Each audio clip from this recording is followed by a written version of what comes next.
देश के सबसे लोकप्रिय कथा व्यास पंडित धीरेन्द्र कृष्ण शास्त्री लगभग एक महीने तक बागेश्वर धाम के बाहर देश के अलग अलग हिस्सों में कथाएं कर रहे थे और इस एक महीने के प्रवास के बाद वे बागेश्वर धाम लौट आए हैं।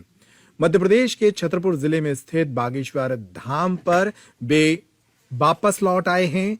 सोमवार की शाम वे वापस लौटे और इसके बाद अब वे धाम पर एक महीने तक रुकेंगे। बागेश्वर धाम के पीठाधीश्वर मंगलवार यानी कि 6 फरवरी को बागेश्वर धाम पर ही दिव्य दरबार भी लगाएंगे और इसके बाद वे 8 मार्च तक धाम पर आयोजित होने वाले विभिन्न कार्यक्रमों में हिस्सा भी लेंगे। बागेश्वर धाम के पीठाधीश्वर पंडित धीरेन्द्र कृष्ण शास्त्री का आगामी एक माह का कार्यक्रम इस तरह से सामने आया है। दरअसल वे 13 फरवरी से बागेश्वर धाम पर ही एक 7 दिवसीय श्रीमद् भागवत कथा करेंगे।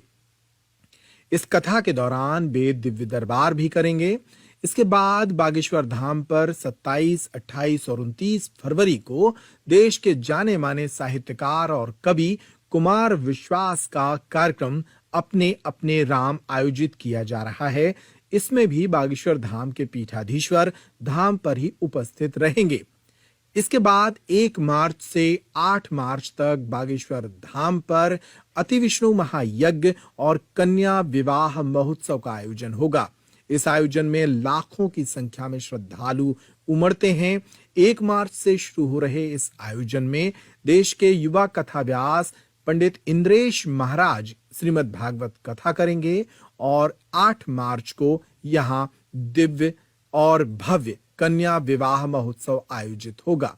इस वर्ष इस कन्या विवाह महोत्सव की देश भर में धूम है क्योंकि बागेश्वर धाम के पीठाधीश्वर लगभग 151 गरीब कन्याओं के विवाह धाम से आयोजित करेंगे और इन कन्याओं को 150 से अधिक गृहस्थी के उपहार अपने हाथों से भेंट करेंगे, जिसमें मोटरसाइकिल और फ्रिज जैसे उपहार भी शामिल हैं।